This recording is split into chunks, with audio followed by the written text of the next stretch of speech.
नमस्कार दोस्तों, आप सभी का स्वागत है IQ टेस्ट एजुकेशन चैनल पर। दोस्तों, करंट अफेयर अक्टूबर का आ चुका है।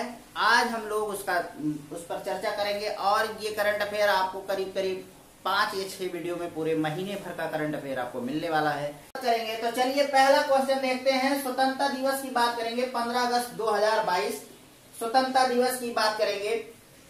ये कौन सा दिवस था? तो 76वां स्वतंत्रता दिवस था और इसकी 75वीं वर्षगांठ मनाई जा रही थी। ठीक है, 75वीं वर्षगांठ जो है आजादी का अमृत महोत्सव नाम से विख्यात हो चुका है। सर्वाधिक झंडारोहण का इतिहास किस प्रधानमंत्री के पास है? तो जवाहरलाल नेहरू ने 17 बार किया था। आज तक 17 बार किसी ने झंडारोहण नहीं किया है। तो अगर आपसे पेपर में पूछा जा सकता है कि सर्वाधिक झंडारोहण किस प्रधानमंत्री ने किया है, तो जवाहरलाल नेहरू किया है। इंदिरा गांधी ने 16 बार किया है, इनकी पुत्री थी। और डॉक्टर मनमोहन सिंह 10 बार किए हैं। कांग्रेस के तीनों नेता हैं। उसके बाद गैर कांग्रेसी में सर्वाधिक झंडारोहण किसने किया है? तो प्रधानमंत्री नरेंद्र मोदी किए हैं, जो वर्तमान में प्रधानमंत्री हैं भी। और उसी के बाद भाजपा के अटल बिहारी वाजपेयी जी थे, जो 6 बार झंडारोहण किए थे। कुछ हमारे देश में 2 ऐसे भी प्रधानमंत्री हुए जिन्होंने झंडारोहण नहीं किया, मतलब उनका कार्यकाल बहुत छोटे समय के लिए था। वो अगस्त से पहले ही हट गए थे पद से, तो इसलिए उन्होंने झंडारोहण करने का उनका सौभाग्य नहीं मिल सका। ये भी एक बहुत बड़ा दुर्भाग्य है कि प्रधानमंत्री होने के बावजूद झंडारोहण नहीं कर सके। तो ये थे चंद्रशेखर और गुलजारी लाल नंदा। ये 2 ऐसे प्रधानमंत्री हुए हैं जो झंडारोहण नहीं कर सके। तो ये था 15 अगस्त 2022 से संबंधित जितने भी आपको झंडारोहण से संबंधित है वो आपको यहाँ से क्वेश्चन मिल जाएंगे। इतनी ही जानकारी है। उपराष्ट्रपति चुनाव 2022 की अगर बात करें तो मैदान में कौन कौन था? तो जगदीप धनखड़ जी थे और मार्गरेट अल्वा जी थी। जगदीप धनखड़ जी जो थे वो भाजपा समर्थित थे और मार्गरेट अल्वा भाजपा के विरुद्ध में जितनी भी पार्टियां हैं उनके द्वारा उनको खड़ा किया गया था सर्वसम्मत से। लेकिन इसमें जीतते हैं जगदीप धनखड़ जी और इनको सौभाग्य प्राप्त होता है 14वां उपराष्ट्रपति बनने का। इससे पहले ये चुनाव 16 बार हो चुका है। 16 बार हो चुका है। आपके मन में प्रश्न उठ सकता है तो 14वें उपराष्ट्रपति क्यों हुए, 16वें उपराष्ट्रपति क्यों नहीं? इसका मेन कारण है कि प्रथम उपराष्ट्रपति सर्वपल्ली राधाकृष्णन और 2 कार्यकाल किया इन्होंने अपना शासन, और दूसरे थे डॉक्टर हामिद अंसारी। इन्होंने भी 2 कार्यकाल संभाला, इसलिए ये मिस करता है और जाके 14वें उपराष्ट्रपति इस बार जगदीप धनखड़ जी बने हैं। आपको बात समझ में आ गई होगी। 13वें, इनसे पहले कौन था 13वें उपराष्ट्रपति? तो M वेंकैया नायडू जी थी। प्रथम उपराष्ट्रपति की बात करें तो सर्वपल्ली राधाकृष्णन थे, जिन्होंने निर्विरोध चुने गए थे। ये बहुत बड़ी बात होती है कि सर्वसम्मति से किसी को एक बहुत ही महत्वपूर्ण पद दिया जाए। अब आगे बात करें हर घर जल परियोजना की अगर हम बात करें तो वेरी इंपॉर्टेंट, आपके पेपर में 100% बनेगा। तो हर घर जल परियोजना के अंतर्गत प्रथम ऐसा राज्य कौन है जो पूर्णतः सबके घर में जल हो गया है, नल से वो भी हो गया है? हर घर जल परियोजना तो प्रथम राज्य है गोवा, जिसने ये गौरव प्राप्त किया। इस राज्य में हर घर जल परियोजना पूर्णतः सफल रही। उसके बाद अगर केंद्र शासित प्रदेश की बात करें तो उसमें दादरा नगर हवेली तथा दमन दीव टॉप पर रहे और ये पहले केंद्र शासित प्रदेश बने जिसमें हर घर जल परियोजना पूर्णतः सफल रही और ये हर घर में जल पहुंचा दिया गया है। प्रथम जिला की अगर बात करें, सबसे पहला कौन जिला था जिसने ये गौरव प्राप्त किया? तो ये मध्य प्रदेश का बुरहानपुर था। ठीक है, और अगर बात करें हर घर जल परियोजना की तो ये किसके अंतर्गत चल रहा है? तो पहली बात तो जल शक्ति मंत्रालय के अंतर्गत चल रहा है और ये इसका उद्घाटन कब किया गया था? तो जल जीवन मिशन के अंतर्गत 15 अगस्त 2019 में किया गया था प्रधानमंत्री नरेंद्र मोदी जी के द्वारा। अब तक इसको 3 साल पूरे हो चुके हैं। तो ये थी हर घर जल परियोजना की जानकारी। अब आगे देखेंगे लंपी वायरस। लंपी वायरस मुख्यतः जानवरों में फैलता है, गाय, भैंस, बकरी, सबसे ज्यादा गाय प्रभावित है लंपी वायरस। और ये इंपॉर्टेंट है, आपसे पूछा जा सकता है कि लंपी वायरस क्या है, और ये मानवों में फैलता है, कुत्तों में फैलता है, जानवरों में फैलता है, ऐसे दे दिया जाएगा और आपसे क्वेश्चन बन जाएगा। BLSRSM मिसाइल क्या है? तो इसका अभी हाल ही में सफल परीक्षण किया गया है DRDO के द्वारा, और DRDO ने ही इसको विकसित किया था। अगर BLSRSM की अगर बात करें तो इसको पूरा नाम है vertical launch short range surface to air. Surface to air का मतलब होता है सतह से वायु में इसकी मारक क्षमता होगी। ठीक है, आगे अगर बात करें डोर्नियर 228, तो अभी हाल ही में महिलाओं ने इसको उड़ाया और 5 महिलाओं को सदस्य जो थी इन्होंने निगरानी की, और ये क्या है, समुद्री टोही विमान है। तो पहली बार ऐसा ये घटना हुआ है, तो ये आपके लिए थोड़ा इंपॉर्टेंट हो सकता है। और मिशन कमांडर कौन थी? तो आंचल शर्मा थी, और +4 का मतलब है कि 4 और इनके साथ थी। नीति आयोग संचालन परिषद की हाल ही में बैठक हुई, और ये कहाँ हुई? तो नई दिल्ली में हुई। इसका अध्यक्ष कौन होता है? तो हमेशा के लिए आप जान लीजिए कि अध्यक्ष हमेशा प्रधानमंत्री होता है। वर्तमान में प्रधानमंत्री कौन है? तो प्रधानमंत्री नरेंद्र मोदी जी हैं, बताने की जरूरत नहीं है। उपाध्यक्ष कौन है? तो सुमन बेरी जी हैं। और इस संचालन परिषद में 4 प्रमुख बातों पर चर्चा किया गया, टॉपिक पर चर्चा किया गया। तो चलिए देख लेते हैं। फसल विविधीकरण और दलहन, तिलहन तथा अन्य कृषि उपजों में आत्मनिर्भरता प्राप्त करना है। दलहन की बात करें तो जिस दाल की जितनी भी किस्में आती हैं उसको दलहन बोलते हैं, और तिलहन क्या है? जिससे हमें तेल मिलती है, तेल के जितनी भी फसलें हैं उन्हें तिलहन कहा जाता है। तथा अन्य कृषि उपजों में मतलब भारत को पूर्णतः आत्मनिर्भर बनाना है। आत्मनिर्भर बना लो, किसान मरता रहे और लोग खाते रहे, बस यही सरकार की भी नीतियां होती हैं। किसान पैदा तो करता है लेकिन उसको उचित मूल्य कभी नहीं मिलता है, और किसान हमेशा बर्बाद ही रहता है, परेशान रहता है। तो जब तक किसान खुशहाल नहीं होगा ये सब नौटंकी चलेगी नहीं। आगे देखते हैं, स्कूली शिक्षा में राष्ट्रीय शिक्षा नीति NEP का कार्यान्वयन करना है। नई शिक्षा नीति जैसा कि आप सभी जानते हैं बना दी गई है, तो उसका कार्यान्वयन करना है।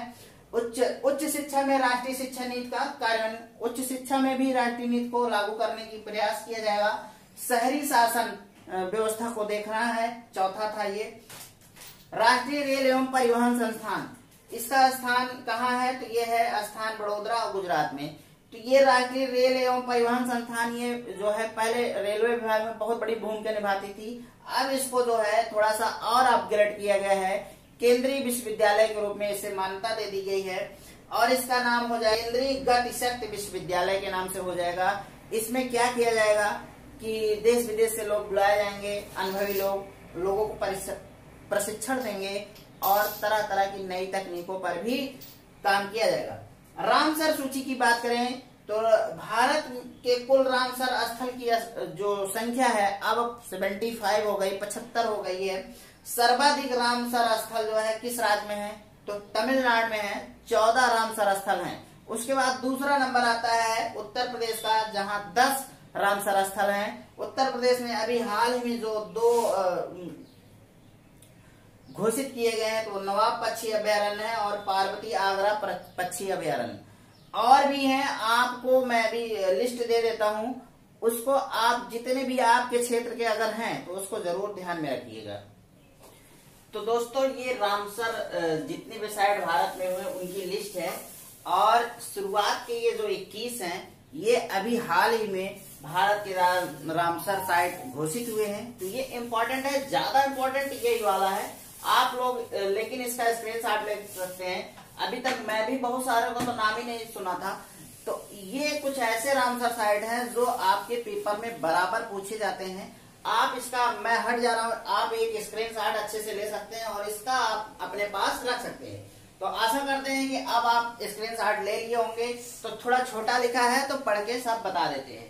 ये है अष्टमोटी बेडलैंड केरल में है, ब्यास संरक्षण रिजर्व पंजाब में है, भितरकनिका मैंग्रोव उड़ीसा में है, भोज वेटलैंड्स मध्य प्रदेश में है, चंद्रताल हिमाचल प्रदेश में है, चिल्का झील उड़ीसा में है, डिपोर बील असम में है, पूर्वी कोलकाता वेटलैंड पश्चिम बंगाल में है, हरिके वेटलैंड पंजाब में है, होकेरा वेटलैंड जम्मू कश्मीर में है, कांजली वेटलैंड पंजाब में है, केवला देव राष्ट्रीय उद्यान राजस्थान में है, केशोपुर मियानी कम्युनिटी रिजर्व पंजाब में है, कोल्लेरू झील आंध्र प्रदेश में है, लोकटक झील मणिपुर में है, नाल सरोवर पक्षी अभयारण्य गुजरात में है, नंदुर मधमहेश्वर महाराष्ट्र में है, नंगल वन्यजीव अभयारण्य पंजाब में है, नवाबगंज पक्षी अभयारण्य उत्तर प्रदेश में है, पार्वती आगरा पक्षी अभयारण्य उत्तर प्रदेश में है, पॉइंट कालीमार वन्यजीव और पक्षी अभयारण्य तमिलनाडु में है। ये लास्ट के अभी हाल ही में पूरे हैं। तो भारत का 75वां वर्षगांठ भी था स्वतंत्रता का। ये तो है अभी शुरुआत में, लेकिन जो बाद के हुए हैं उनकी पूरी लिस्ट है, आप देख सकते हैं। पोंगबाद झील हिमाचल प्रदेश, रेणुका झील हिमाचल प्रदेश, रोपड़ वेटलैंड पंजाब, रुद्रसागर झील त्रिपुरा, समन पक्षी अभयारण्य उत्तर प्रदेश, साभर झील राजस्थान, सैंडी पक्षी अभयारण्य उत्तर प्रदेश, सरसई नवर झील उत्तर प्रदेश, सस्तम कोट्टा झील केरल, तस्मोरीरी लद्दाख में है, सुरिनसर मानसर झील जम्मू कश्मीर में है, ऊपरी गंगा नदी उत्तर प्रदेश में है, बेम्बनाड कोल वेटलैंड केरल में है, बुलर झील जम्मू कश्मीर में है, सुंदरवन वेटलैंड पश्चिम बंगाल में है, आसन बैराज उत्तराखंड में है, कंवर झील या कंबर ताल बिहार में है, लोनार झील महाराष्ट्र में है, समसपुर पक्षी अभयारण्य उत्तर प्रदेश में है, सूर सरोवर उत्तर प्रदेश में है, तसोकर वेटलैंड कॉम्प्लेक्स लद्दाख में है, थोल झील गुजरात में है, वाधवाना गुजरात में है, सुल्तानपुर राष्ट्रीय उद्यान हरियाणा में है, भिंडवास वन्यजीव अभयारण्य हरियाणा में है, रिवजादिया वन्यजीव अभयारण्य गुजरात में है, परनीरा वन्यजीव अभयारण्य उत्तर प्रदेश में है, हैदरपुर वेटलैंड उत्तर प्रदेश में है, किरकिली पक्षी अभयारण्य गुजरात में है,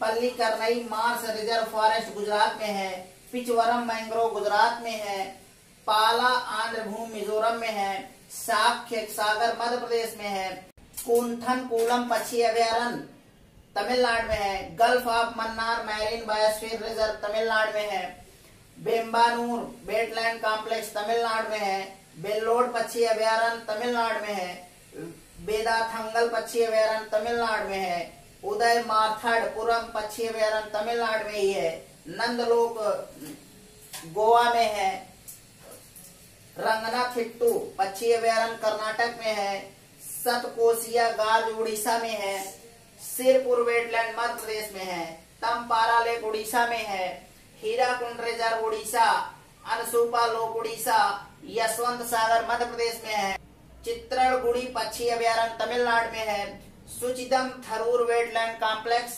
तमिलनाडु में है, वादुवूर पक्षी अभयारण्य तमिलनाडु में है, कांजीर कुलम पक्षी अभयारण्य तमिलनाडु में है, थाड़े क्रीक महाराष्ट्र में है, Haigam wetland conservation reserve Jammu Kashmir में है, सालबुद wetland conservation reserve Jammu Kashmir में है। दोस्तों इसको कैसे पढ़ना है, बहुत आप पैनिक मत होइए। पढ़ना ये है कि जिस राज्य के हैं आप, उस राज्य का रामसर साइट आप जरूर याद रखिए, बस ठीक है। उत्तर प्रदेश वाला उत्तर प्रदेश का, मध्य प्रदेश वाला मध्य प्रदेश का, राजस्थान वाला राजस्थान का। और अगर आप केंद्र की परीक्षा दे रहे हैं तो आप ये जरूर याद रखिए, आप अपने ही राज्य के नहीं, इन राज्यों का भी याद करिए, ध्यान रखिए। याद क्या करना है, आप 2-4 बार देखेंगे तो आपको नजर में रहेगा, ध्यान में रहेगा। जब 4 ऑप्शन आते हैं तो उसमें सही है कि आप 100% सही पर ही जाएंगे। दोस्तों आगे बढ़ने से पहले आप लोगों से निवेदन है कि चैनल को सब्सक्राइब करें, लाइक करें और शेयर करें। तो चलिए देखते हैं twin tower Noida. Twin tower Noida क्या था, तो ये भ्रष्टाचार की बेट चढ़ गया भाई साहब, बहुत ही बड़ी नुकसान हुआ है। किसका, सुपरटेक कंपनी का। इसने बनाया था, निर्माण करता था ये, और इसने 2 टावर बनाए, एक एपेक्स बनाया, दूसरा सियान बनाया, और इनकी दूरी मात्र 9 मीटर थी, आपस में 9 मीटर थी। तो ये टावर कह सकते हैं कि मानकों के खिलाफ बना था। एपेक्स टावर जो है 32 मंजिला था और सियान टावर 29 मंजिला था। इसको गिरा दिया गया, मात्र 12 सेकंड में ध्वस्त कर दिया गया था। फ्लैट इसमें कुल थे 915 और दुकान थी 21। इसकी लागत कुल थी 500 करोड़ रुपए लगभग। और गिराने वाली कंपनी थी, ये अफ्रीका की कंपनी थी, भारत में वो कंपनी नहीं है कि गिरा सके, अभी ये दम नहीं है शायद। पहली कंपनी थी एडिफिस इंजीनियरिंग और दूसरी थी जेट डेमोलेशन। अगर बात करें कि इसको गिराने में कितना बारूद का उपयोग हुआ तो कुल 3700 केजी 3700 किलोग्राम उपयोग हुआ था बारूद, जिसमें 12 ब्रह्मोस मिसाइल बन सकती थी, 4 पृथ्वी मिसाइल बन सकती थी और 3 अग्नि मिसाइल बन सकती थी। ठीक। और जब ये बिल्डिंग गिरा दिया गया तो पूरा 85,000 केजी का मलबा तैयार हो गया। अब उसको कैसे कहां ले जाते हैं भगवान जाने। INS विक्रांत की बात करें तो ये देश में बना पहला विमान वाहक पोत है। विमान वाहक पोत का मतलब क्या होता है कि एक विमान जो है समुद्र में तैरती रहती है और उसके अंदर बहुत सारे विमान रखे जाते हैं, तो यही है विमान वाहक पोत। इसकी लागत थी 20,000 करोड़ रुपए। निर्माण किस कंपनी ने किया तो भारत की कोचीन शिपयार्ड ने किया। अगर इसकी लंबाई चौड़ाई की बात करें तो 262 मीटर लंबी है, 62 मीटर चौड़ी है और 59 मीटर ऊंचा है। गति की बात करें तो 28 नॉटिकल मील और किलोमीटर में बात करें तो 52 किलोमीटर प्रति घंटा की स्पीड से चलती है। ये थी बेसिक जानकारी INS के बारे में। आप अगर इससे ज्यादा क्वेश्चन नहीं आना है, इसका उद्घाटन किसने किया था तो प्रधानमंत्री मोदी जी ने किया था। अमेरिकी प्रतिनिधि सभा स्पीकर नैन्सी पेलोसी की यात्रा ताइवान में की गई थी इनके द्वारा। तो ये इम्पोर्टेंट नहीं है कि नैन्सी पेलोसी ने गई थी, इम्पोर्टेंट ये है कि ताइवान संकट में फंस गया इनकी वजह से। चीन नाराज हो गया कि भैया हमारा क्षेत्र है, आप इसमें क्यों आ रही हैं मिलने, क्योंकि चीन अपना क्षेत्र मानता है, ताइवान को अपना हिस्सा मानता है, इसलिए वो नैन्सी पेलोसी का विरोध कर रहा था कि आप यहाँ मत आइए। खासियत क्या है ताइवान की, अगर ताइवान को चीन कब्जा कर लेता है या युद्ध कर लेता है ताइवान से तो पूरा विश्व समस्या में आ जाएगा, क्योंकि कंप्यूटर का सबसे बड़ा मिसाइल, वाहन, विमान, मोबाइल फोन के उत्पाद एवं इलेक्ट्रॉनिक्स उत्पादों का जो है सबसे बड़ा निर्यातक है। विश्व का सबसे बड़ा निर्यातक देश है ताइवान। इसको ध्यान रखिएगा, ताइवान छोटा सा जरूर है लेकिन उसके अंदर बड़ा दम है। विश्व में सेमीकंडक्टर्स की बात करें तो कुल खपत का 64% अकेले ही ताइवान निर्यात करता है। 16% कोरिया करता है। कौन? कोरिया, दक्षिण कोरिया, उत्तर कोरिया नहीं। 9% चीन करता है, 6% अमेरिका करता है और 1.3% इजराइल करता है। बड़े बड़े देश भी इसके आगे फेल हैं, ताइवान के आगे। तो ये खासियत है ताइवान की। अगर ताइवान युद्धग्रस्त हो जाएगा तो फिर पूरा विश्व समस्या में आ जाएगा, ना किसी के पास फोन होगा, ना किसी के पास कंप्यूटर होगा। अब बात करें, अयमान अल जवाहिरी का निधन हो गया, तो इनको मार डाला अमेरिका ने ड्रोन हमले से। इसकी पहचान क्या है तो ये आतंकवादी था अलकायदा का। मारने वाला देश कौन था तो मैं बता चुका, अमेरिका है।